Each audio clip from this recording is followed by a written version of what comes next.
전해드린 대로 윤석열 대통령이 정부 출범 이후에 첫 번째 개각을 단행을 했습니다. 두 분과 함께 정치권 소식을 자세하게 짚어보도록 하겠습니다. 신성범 전 새누리당 의원 그리고 신경민 전 더불어민주당 의원 나오셨습니다. 안녕하세요. 안녕하세요. 자, 먼저 이번 개각에 대한 이 여야의 평가부터 들어보시겠습니다.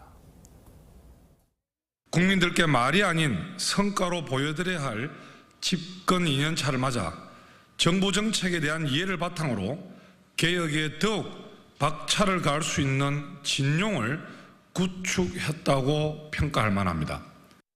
인사가 만사라는데 윤석열 정부의 인사는 완전히 망사가 됐습니다. 윤석열 대통령은 어떻게 하나같이 자격 없는 사람만 고릅니까? 구제불능의 인사입니다. 자, 이번 개각으로 이 장관급 2명 그리고 차관급 13명에 대한 인사가 단행이 됐습니다. 자, 윤 정부 들어서 이제 첫 번째 개각이라고 할 수 있을 텐데, 자, 어떻게 좀 평가를 하시겠습니까? 첫 개각이죠. 그러니까 정부 출범한 지 1년 2개월 만에 첫 개각에는 사실 잊지 말아야 되는데, 야당에서는 무엇을 근거로 저렇게 사람을 망사라고 자격 없는 사람으로 구제불능이라고까지 표현한지는 모르겠는데, 예. 사실은 이게 뭐 지금 윤석열 정부의 장관들 이야기할 때 존재감이 별로 없다. 일하는 사람이라고는 한동훈, 원희룡 장관밖에 안 보인다는 소리를 우리끼리는 자주 하는 편이에요.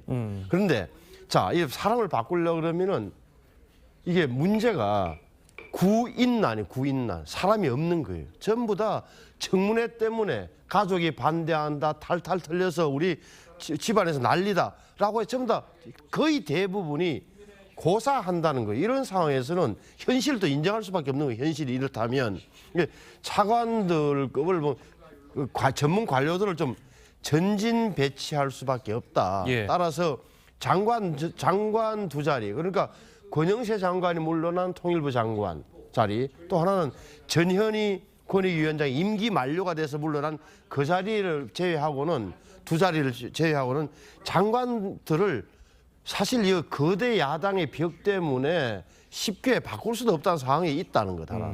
두 번째는 이런 그 차관들로 관료들을 전진 배치해서 국정 동력을 끌어갈 수가 없다는 현실도 인정해 줘야 된다. 따라서 신선한 느낌은 부족하지만 정치 현실의 모양이다라고 보는 게 좀 정확한 현실 진단이라고 저는 생각해요. 알겠습니다.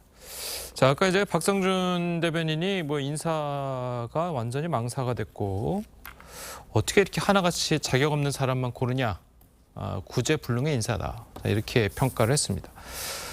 신 의원께서도 그렇게 평가를 하십니까?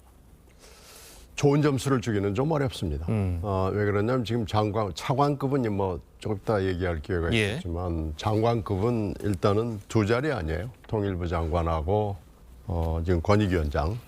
근데 통일부 장관 후보는 사실 구인난이라고 얘기하기는 좀 어렵고요. 이 통일부 장관을 할 수 있는 분들은 좀 인력풀이 꽤 있는 편입니다. 근데 왜 꼭 이분이 해야 되는지를 저도 그렇고 많은 사람들이 납득을 하지를 못하겠습니다. 왜 그러냐면 이분이 열심히 공부를 한 학자인 것은 맞아요. 예. 굉장히 업적이 많습니다. 성실한 분인 건 맞는데요. 통일부 장관이 이게 학자가 아니기 때문에 열심히 한 것만 가지고 안 된다는 것이 이제 이분이 너무 열심히 해가지고 뭐 반일 종족주의 하는 그쪽 단체나 국정교과서 단체나 이런 극우적인 분들하고 연계가 돼서 단체 활동을 굉장히 열심히 했어요.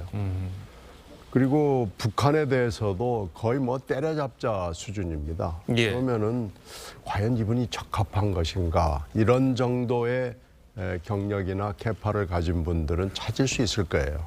그리고 이제 두 번째로 권익위원장은 이분이 이제 될 거라고 뭐 소문이 쫙 나 있고 언론 보도가 많이 나왔기 때문에 될 거로는 생각했죠. 근데 이분이 이제 검찰 특수부 출신이고 검찰 보훈 인사가 아니냐. 그리고 이분이 현직으로 검사를 할 때 여러 가지 수사에 좀 말이 많았던 수사를 책임자입니다. 특히 그 BBK 사건 책임자입니다. 그래서 혐의 없음으로 무혐의 처리했던 이 말하자면 그 당시에 중요한 직책에 있었던 분입니다. 그런 점에서 보훈 인사 좋은데 보훈 인사 할 분들도 꽤 있을 거예요. 그래서 꼭 이렇게 해야 되는 것인지 잘 납득이 되지 않습니다. 알겠습니다. 지금 뭐 신의원께서도 지적을 해주신 것처럼 일각에서는 왜 또 MB 정부 때 사람 그리고 검찰 출신 인사를 또 기용을 하느냐 이런 지적이 좀 나오거든요. 김영호 교수는 제가 기억하기로는 정확하게 말하면 해방 전후사의 인식이 아니라 해방 전후사의 재인식이라는 그분이 모든 설명할 겁니다. 그러니까 우리나라 대한민국 건국 과정과 6.25 전쟁의 원인 그리고 이런 문제에 대해서 북한 정부의 건국과 여기에 대해서 전문가적인 식견을 가진 분이고 제가 보기엔 오히려 거부라기보다는 뭐라 그럴까 좀 현실주의자라는 느낌을 좀 강하게 받았는데 어찌됐건 뭐 저는 그런 분에서 왜 저렇게 되면 사실은 냉정한 질문을 그러면 통일부는 앞으로 어떻게 하겠다는 거냐라고 묻는 게 좀 더 정확한 질문이에요. 장관과 차관들이 다 교체됐기 때문에 외교부 라인으로 해서 예. 국제정치학자하고 이런 부분이 맞는 것 같고 저 권익위원장에 대해서는 저는 뭐 그 법조인이 가는 게 맞는데 적어도 강력부 검사 출신 김홍일 정도라면 오히려 냉정히 보면 서울대학교 법대 출신이 아니라 충남대 법대 출신으로 저 정도 대검 중수부장과 검사장을 지낸 저런 인물 찾기가 힘들다는 게 제 개인적인 판단이기도 해요. 또 하나는 오히려 이번에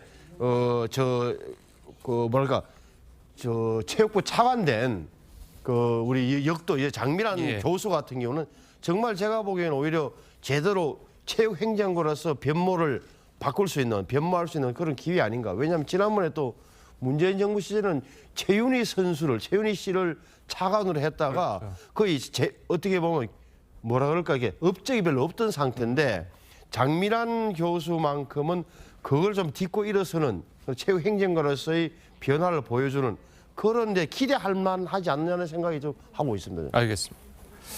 자, 이 방금 말씀하신 장미란 차관을 비롯해서 이번에 교체된 13명의 차관 중에 5명이 대통령실 비서관 출신입니다.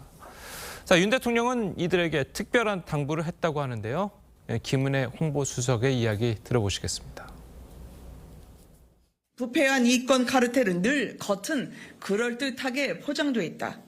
이를 외면하거나 손잡는 공직자들은 가차없이 엄단해야 한다. 공직자들이 맞서기를 두려워한다고 하지만 이 카르텔을 기득권을 깨는 책임감을 갖고 국민을 위해 또 국익을 위해 일하는 공직자는 높이 평가하고 발탁해줘야 한다고 당부했습니다. 자, 이 대통령실 출신의 차관 각 부처에서 받아들일 때 어떻게 보면 뭐 실세 차관이라고 받아들일 수도 있을 것 같은데 어떻게 보십니까? 뭐 당연히 그렇죠. 실세 차관이 될 수밖에 없고요. 특히 국토부 같은 경우에는 1, 2차관을 다 바꿨기 때문에 원희룡 장관이 언제든지 그만두고 총선에 투입될 수 있다는 또 특징이 있어요. 예. 근데 지금 카르텔 얘기를 대변인이 하는데 카르텔을 깨트리려면 잘 아는 사람이 와서 깨트려야 되느냐 아니면 모르는 사람이 와서 그냥 드립다 들어가가지고 깨트려야 되느냐라는 항상 두 가지 정답을 가지고 있는 사안이에요. 근데 이번에 대통령은 잘 모르는 사람이 가가지고 그냥 카르텔을 깨부숴라 뭐 이런 그 방향을 선택을 한 것으로 보이는데요. 예. 근데 이게 이제 잘 될지는 뭐 모르겠습니다. 이건 일단 해봐야 되는 거고 장관들이 아무래도 눈치를 볼 수밖에 없는 거고요. 또 하나는 국회의 그 청문회를 사람을 구하기 어렵다는 이유로 무력화시키는 우회로를 이번에 대통령실이 확실하게 보여준 거죠. 자, 그래도 대통령실 입장에서 그리고 이런 이권 카르텔을 깨야 된다는 생각을 가진 사람 입장에서는 윤 대통령의 이번 차관 인사가 상당히 성과를 발휘할 수도 있겠다라고 생각을 할 수도 있거든요. 그리고 대통령이 무슨 생각을 하고 있는지 평소에 대화를 통해서 대통령이 철학을 알고 있는 차관이 내려간다면 장관이 어떻게 보면 바이패스 이렇게 우회한다는 이런 느낌보다는 공직을 어떻게 보면 복지부동하고 무사안이라는 공직사회에 움직임을 주겠다, 충격을 주겠다, 움직이겠다는 거네요. 그건 정부가 당연히 해야 될 일이다. 근데 대통령의 국정장악이라는 표현은 좀 웃기는 거예요. 국정장악 안 하면 안 되는 거죠. 장관이 부처를 장악하듯이. 따라서 거기에 대해서는 별로 더 할 말이 없을 것 같다. 다만 이게 정말 잘 되느냐 문제는 남아 있는 거예요. 잘 될 거냐. 이게 대통령실의 의도는 뚜렷한 거예요. 다시 말하면 매기를 풀어가지고 공직사를 한번 흔들어 보자는 거예요. 왜요? 공직사회가 별로 안 움직일 거 아니에요. 안 움직여 있다고 보는 거고. 그러니까 이권 카르텔 이야기가 나오고 특히나 주목해야 될 때 뭔가는 김은혜 대변인의 브리핑 가운데 오히려 열심히 일하는 사람들은 당신 차관들이 내려가서 발탁해라. 이 말이란 말이에요. 이게 중요한 거예요. 그리고 공무원들을 움직여라. 공직기관을 잡아라 내려가서. 오히려 그래서 주목할 부분은 오히려 뭐 환경부나 과학기술정통부 쪽에 이 차관들이 내려가서 어떤 역할을 할 것인가가 좀 주목이 되는 분야가 있어요. 알겠습니다. 자, 계속해서 다음 이야기도 저희는 해보도록 하겠습니다. 후쿠시마 오염수 방류가 임박했습니다. 자, 여야 간에 이제 공방도 가열되고 있는데요. 어떤 이야기들이 오고 갔는지 직접 들어보시겠습니다. 국민 그 반일 감정과 핵에 대한 공포심을 기전에 두고 지금 이러한 광풍에 이러한 선동을 하는 것은 결코 우리 어민들한테 도움이 안 됩니다. 그래서 어민들이 이재명 대표 살리려고 어민 다 죽인다 이런 얘기를 하셨습니다. 5, 6개월 뒤에 이 물에서 방사능이 안 나오면 책임지라는 거예요. 후쿠시마 오염수 방류는 아직 시행 전인데 수산물이 안전하다는 쇼는 또 무엇입니까? 시간차 헛발질 공격입니까?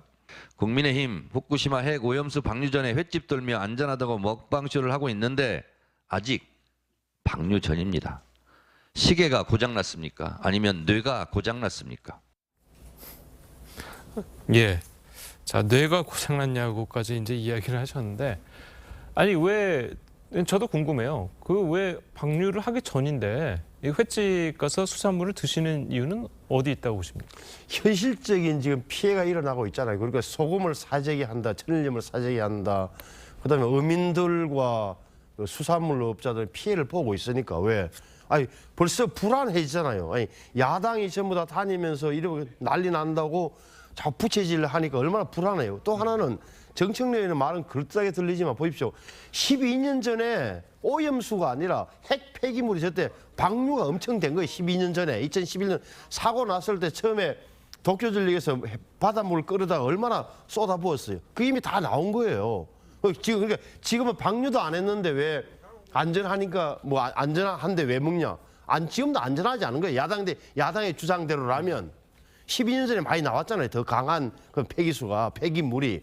그런 말씀드리고 싶은 거고 또 하나는 지금 여당 입장에서는 유일하게 할 수 있는 게 이것밖에 없는 거예요. 모양새는 좀 이상하지만 야당이 전국을 다니면서 전부 다 이렇게 하는 마당에 국민들은 아까도 어민들 피해봐서 한국연안어업인 중앙연합회가 의사당에서 제발 좀 가짜뉴스 퍼뜨리지 말라고 절을 할 정도인데 그렇게 그리고 또 이거 전부 다 여당 입장에서는 이것을 좀 희석시키고 어민들을 또 안심시킬 필요가 있지 않겠어요. 그래서 좀 어색하지만 제가 보기에도 정당이 해야 될 거는 뭐 먹방하는 것은 안 맞지만 현실적인 대안은 이것밖에 없는 거다라고 제가 봐도 옆에서 답답하긴 해요. 진짜. 아니 그러면은 방류를 시작해도 저 수산시장 가서 회식하는 릴레이 회식 먹방 필요하면 그 당시 뭐 방류 후에 정말 문제가 다시 된다면 당연히 해야 되지 않겠어요. 그거는. 알겠습니다.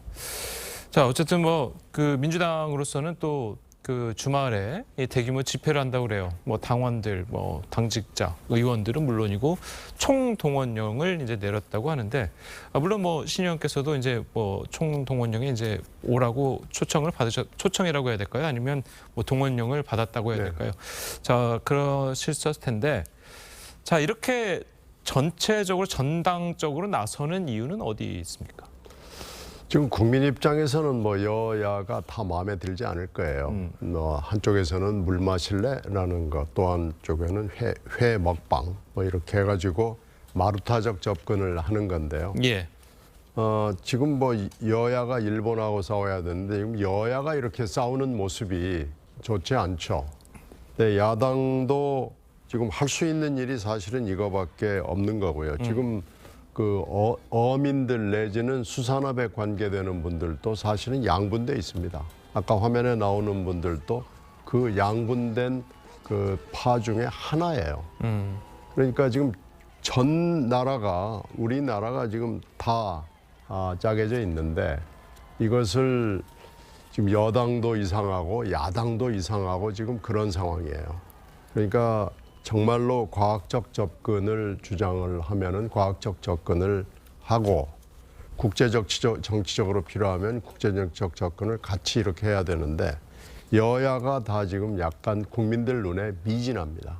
근데 지금 야당이 이거밖에 할 수 없다는 뭐 이런 자괴감은 있습니다만은 예. 여당과 야당이 같이 힘을 합쳐서 저는 일본하고 싸워주기를 바랍니다. 그래서 야당이 할 수 있는 일과 여당이 할 수 있는 일을 힘을 합해서 이 이슈는 대응을 하는 게 맞아 보입니다. 예, 아까 조금 전에 이제 그 어민들 말씀하시면서 어민들도 이제 양분돼 있다고 네. 이제 말씀하셨는데 일반 시청자 입장에서 아니면 일반 국민들 입장에서 어민이 이렇게 당사에 찾아가서 제발 집회를 하지 말아달라, 생계가 위험해진다 하면서 큰절까지 하는 모습을 보면 굉장히 가슴이 좀 아픈 그런 느낌이거든요. 그런데 또 뭐 다른 얘기를 하시는 분들도 꽤 있거든요. 전국을 돌아다니면서 보면은 그러니까 지금 나라를 쪼개놓은 게 여와 야입니다. 그러니까 여와 야가 이렇게 해서는 저는 안 된다고 봅니다. 그럼 어민들 중에서도 후쿠시마 오염수 방류 그럼요. 반대 집회를 계속 해달라. 반대 집회하고 해상 시위하고 하는 분들이 있죠. 그러니까 이 두 가지 목소리를 정치권이 받아들여 가지고 이것을 과학적으로 그리고 국제 정치적으로 풀어내는 책임이 여와 야와 정부에 다 있는 겁니다. 알겠습니다. 자, 어쨌든 민주당으로서는 이번 주말에 이 대규모 모든 당원, 전당원이 모이는 전당원, 그 책임 당원까지 모이는 대규모 집회를 예고를 하고 있습니다. 제 눈에는 이게 비치는 거예요. 지금 그러니까 어떻게 보면은 안전과 안심 사이, 과학과 인식 사이에 엄청난 괴리가 있다는 사실을 인정할 수밖에 없고 그 틈을 민주당이 어떻게 보면 내년 선거를 아예 이걸로 치르려고 하는 것 아니냐 생각이 들 정도예요. 그럼 국민들이 불안해가지고 인정하면서도 이재명 대표가 이제 오염수가 아니라 핵 폐수라는 말까지 쓰면서 계속 이렇게 몰아붙이는 부채질을 하는 이유는 제가 보기에는 뭐 당의 어떤 흔히 말하는 사법 리스크도 좀 넘기고 내년 선거는 이걸로 치러도 되겠다는 판단을 하는 것으로 보여진다. 근데 잊지 말아야 할 대목은 4, 5년의 여유가 있다면 우리는 다시 말하면은 방류를 당장 후쿠시마에서 하더라도 알라스카, 캐나다, 미국 거쳐서 오는데 우리까지 제주도까지 오는데 4, 5년 걸린다는 게 과학적으로 입증된 사실이라면 나중에 어떻게 될 거예요? 그럼 나중에는 2028년, 27년쯤에는 4, 5년 전 2023년 상황은 다 잊어버릴 거라고 보는 것 같아요. 하지만 그 가능성이 많아요. 우리 사드도 그랬고 뭐 2008년에 사실은 또 광우병도 다 잊어버렸어요. 하지만 저는 이 역사의 기록은 남을 거다. 따라서 이게 좀 여야가 하려 그러면은 뭐 다른 거 치고 청문회 같은 거 있잖아요. 빨리 전문가 불러서 청문회하고 그 원자력 학회에서 공개 토론하잖아요. 이런 부분. 청문회와 토론을 통해서 계속적으로 따지고 논쟁하고 그 매일 언론에 보도되면서 조금씩 이성을 찾는 방법밖에 없다고 봐요. 알겠습니다. 자, 저희는 또 다음 소식도 짚어보도록 하겠습니다. 윤석열 대통령의 반국가 세력 발언을 두고 파장이 이어지고 있습니다. 자, 여의 입장부터 먼저 들어보시겠습니다. 대결과 갈등을 부추겨서 정치적 이익을 획득하는 것은 대통령이 할 일이 아닙니다. 그래서 앞으로 이 진영 대결을 부추기거나 아니면은 국민들의 갈등을 조장하는 그런 발언들은 저는 좀 자중할 필요가 있지 않겠나. 대통령께서 하신 발언은 정확한 팩트에 근거한 것이기 때문에요. 민주당이 거기에 대해서 반발한다는 것 자체를 저는 이해할 수가 없습니다. 종이 조각에 불과한 종전선을 하나 가지고 대한민국에 평화가 온다고 그렇게 외친다면 그거는 국민을 속이는 것입니다. 예, 이 관련해서 결국 대통령실이 입장을 내놨습니다. 지난 정부를 겨냥한 것이 아니다. 자, 이런 입장을 내놨는데요. 자, 발언이 나온 장소와 상황을 감안해서 들어달라는 겁니다.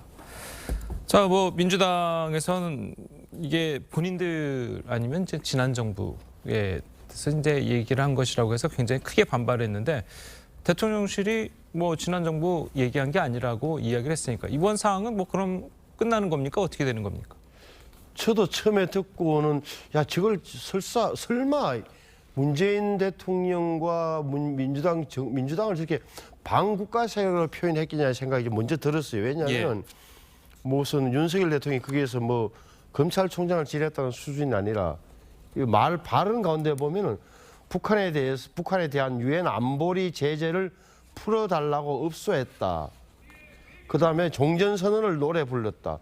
특히나 당시에 윤석열 문재인 정부나 민주당 쪽에서 유엔 안보리 제재를 풀어달라고 읍소했던 것은 그 강한 기억이 안 남아 있어요. 종전선언 이야기 많이 했죠. 그래서 저것은 일반적으로 그냥 이른바 흔히 말하는 좌파 진영 또는 진보 진영에서 이야기했던 그 부분을 그냥 뭉뚱그리 이야기 하는 것 아니냐는 게 제 개인적인 생각이었는데 지금 만약에 대통령실에 이렇게 증명한다면 말했다면 그거는 뭐 맞지 않겠어요. 그러니까 윤석열 대통령이나 아니면 이 연설문 작성자가 쓰면서 문재인 대통령과 당시 민주당 정부를 생각하면서 염두에 두면서 썼겠냐는데 뭐 저는 약간 처음부터 회의적이었어요. 다만 이걸 받아들인 쪽에서는 좀 과도하게 좀 받아들인 것 아니냐. 그래서 우리가 그럼 반국가 세력이란 말이야 라고 되치기 한 것 아니냐는 느낌은 저는 갖고 있습니다. 예. 글쎄요, 이 대통령의 말은 장소와 상황 그걸 고려해서 들어달라고 지금 얘기를 하는 거 아니에요? 근데 대통령의 말이 그렇습니까? 대통령은 공사도 없는 거 아닌가요? 365일 24시간 그런 건데요. 이건 대통령실이 지금 그렇게 설명하는 건 문제가 좀 커지고 이 원고가 잘못됐다는 걸, 그러니까 원고의 퇴고와 데스킹이 잘못됐다는 걸 시인한 걸로 판단이 돼요. 예. 자유총연맹 총재가 그런 발언을 했다고 하더라도 아마 좀 시끄러웠을 겁니다. 그런데 그것도 오래간만에 정말 몇십 년 만에 참석한 대통령이 저런 정도의 심한 얘기를 전 정권을 겨냥을 해서 했다고 그러는 것은 이건 대통령의 말이 아닙니다. 대통령으로서 할 수 있는 대통령다운, 대통령스러운 언어가 아니라는 것이 너무나 분명하고 야당이 반발하는 것은 그건 뭐 충분히 이해가 가고 일리가 있는 얘기죠.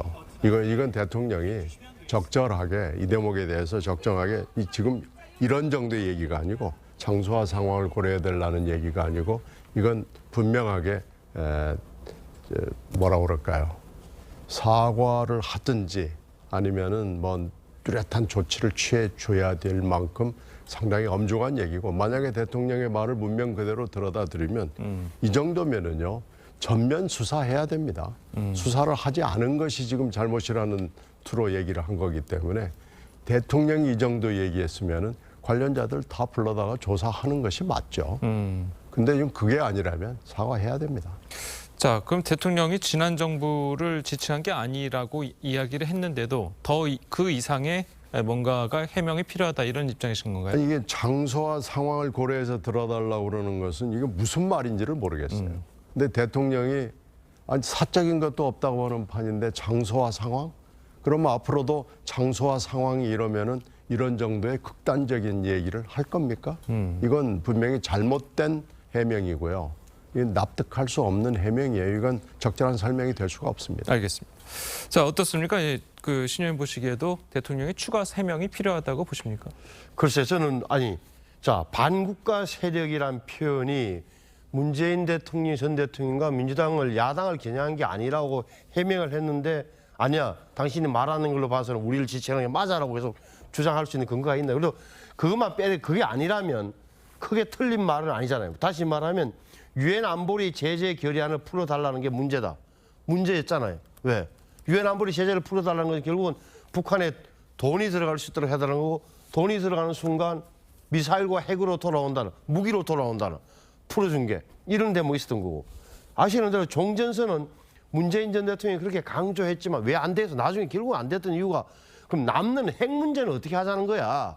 북한 핵 문제를 놔두고 종전선언을 했다가 나중에 비핵화 협상 끝에 평화협정으로 이어지지 않으면 오히려 하는 것보다 못하고 오히려 유엔사만 해체되고 주한미군은 없어지는 이런 데 대한 우려가 당시에도 많았단 말이에요. 따라서 저는 이건 앞에 부분 그러니까 반국가 세력을 제가 문재인 대통령과 야당을 이야기한 게 아닙니다라고 한다면 그걸로 끝이야지 다시 한번 원점으로 들어가서 정말 한번 논쟁을 해보자는 거야. 이렇게 나오면 뭐가 나아지나요? 저는. 알겠습니다. 자, 뭐 이 논란은 이제 계속해서 이어질지 아니면은 이것으로 마무리가 될지 좀 지켜봐야 될 것 같습니다. 자, 오늘 두 분 말씀은 여기까지 듣겠습니다. 잘 들었습니다. 고맙습니다.